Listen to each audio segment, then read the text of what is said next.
Welcome to the Americana Bistro Grill. I'm your host, Dr. Rob, here, serving you the best in Americana music. For me, it is a pleasure and an honor to have another one of the greatest from the Midwest, in Minnesota, Mary Strand. She is amongst the others like Doyle Turner, Sarah Morris, and Ted Hayashevitz in Midwest music. For me, it's a pleasure and an honor having you here in the Americana Bistro Grill, Mary. It's my pleasure to be here. Thank you so much. I also wanted to include amongst the greatest of the Minnesota Midwestern music, Katie Tessman. Yes. The queen, she's the queen of Minnesota Midwest music.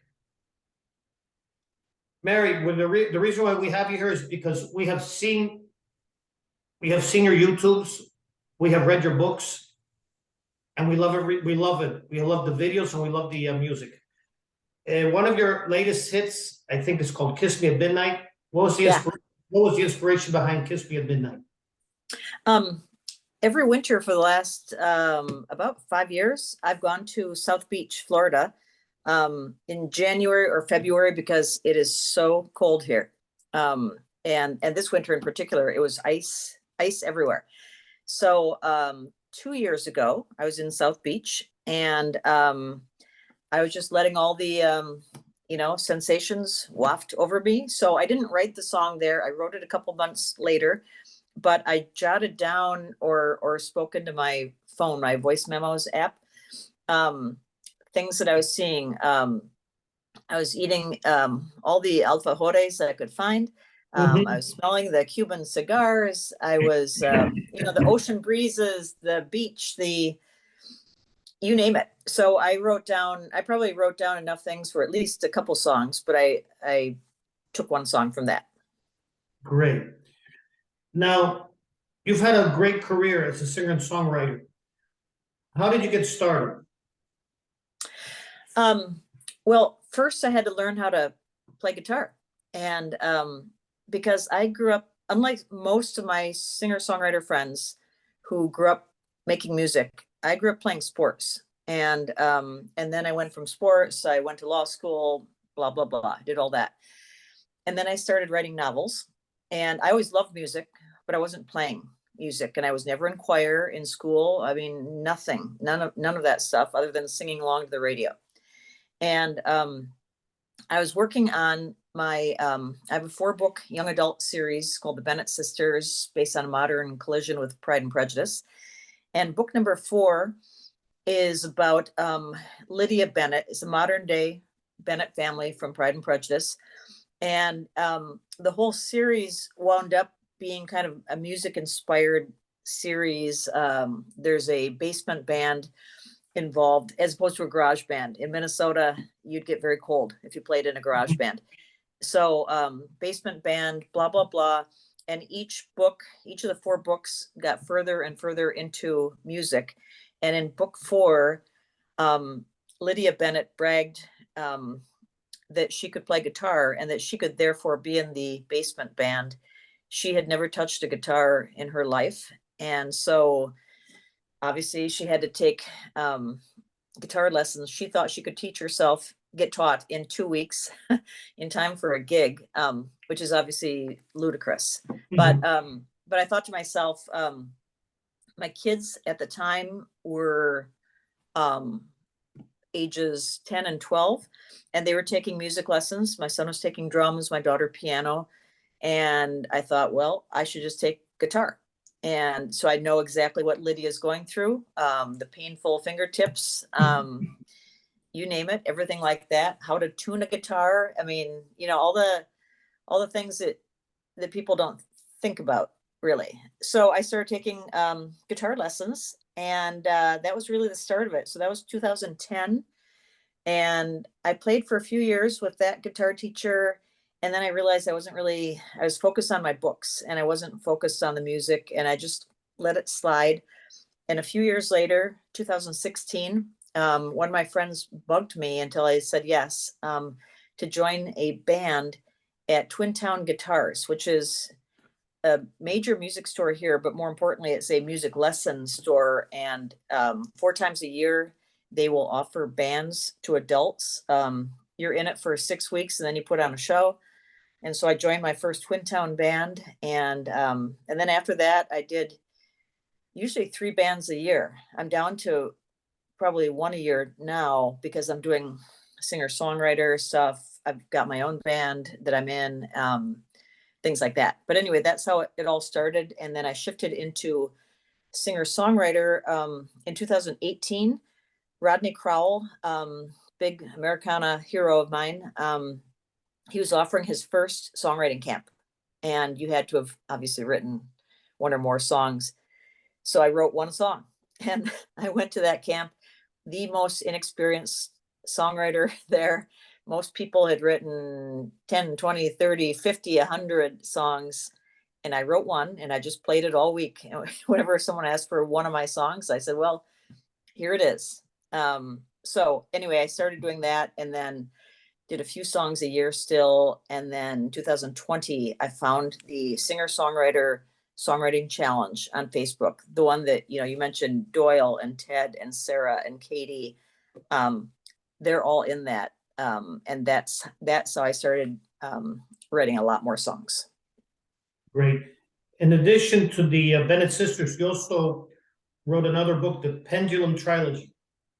Yes. I think I got that right. What inspired you to write the Pendulum Trilogy? It's actually 3 books, so trilogy that I wrote. I actually wrote them 15 to 20 years ago, and they were just sitting there. Great books, I always thought, but they never got traction.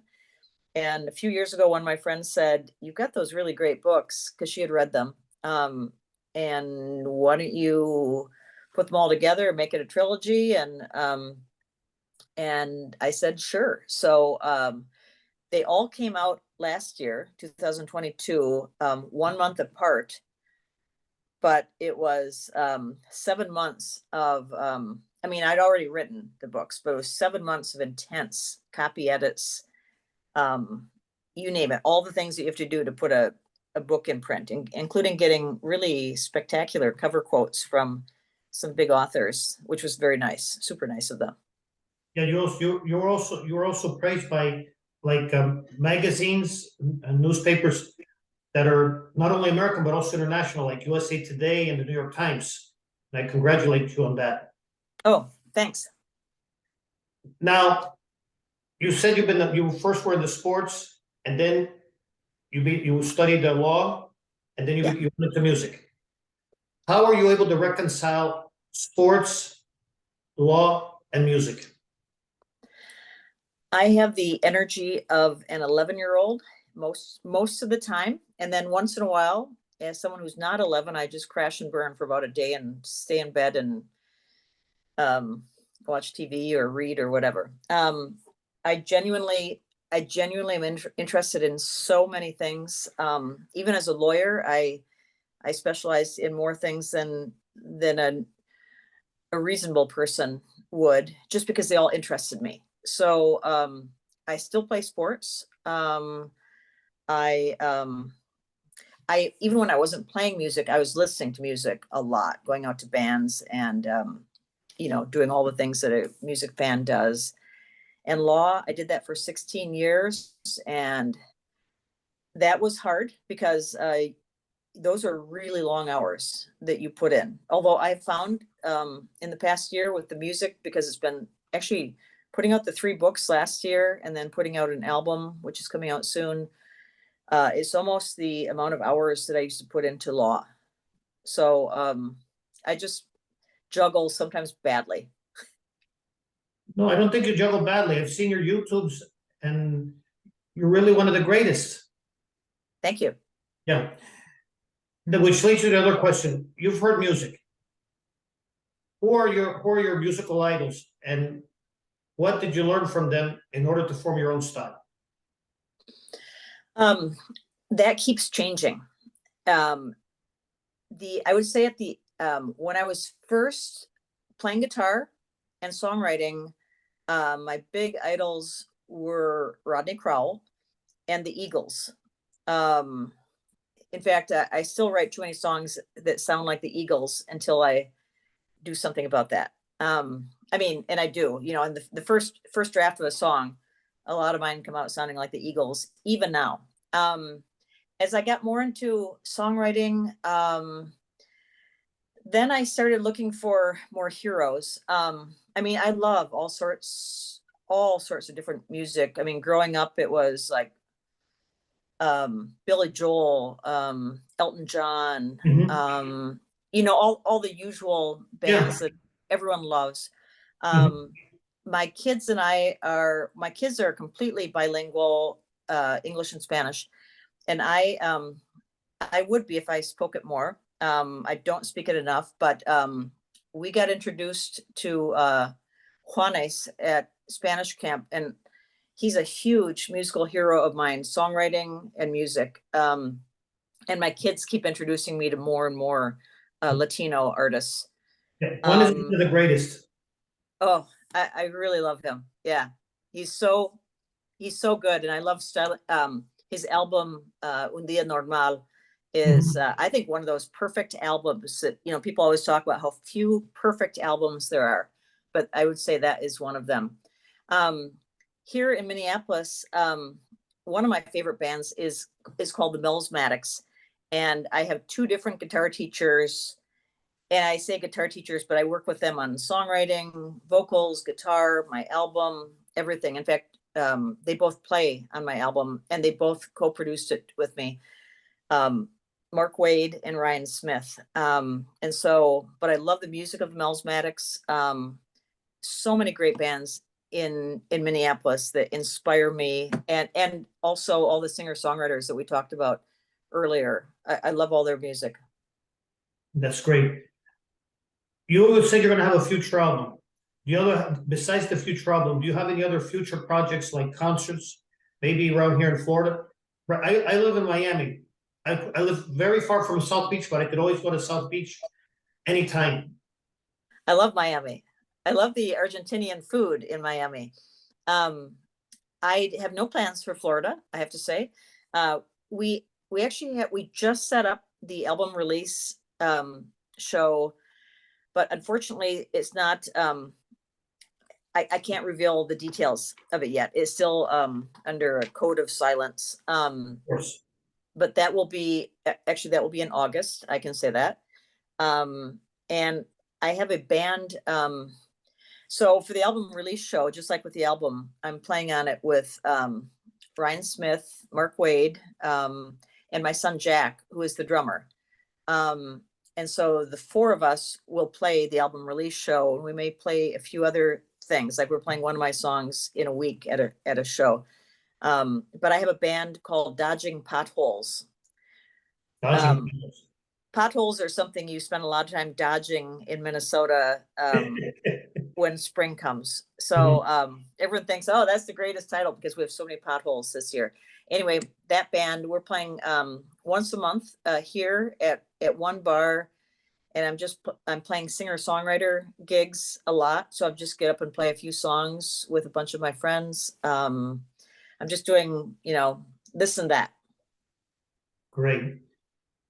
I just wanted to thank you for spending the time in the Americana Bistro Grill with Dr. Rob. For me, it's Oh, an thank you so honor much. having you. To all of my public here in Miami and around the world. Peace in, peace out, and peace everywhere from Dr. Rob here in Miami, Florida. And in the words of the famous Texas singer-songwriter, Laura Marie, be love. Until the next time. Thank you so much.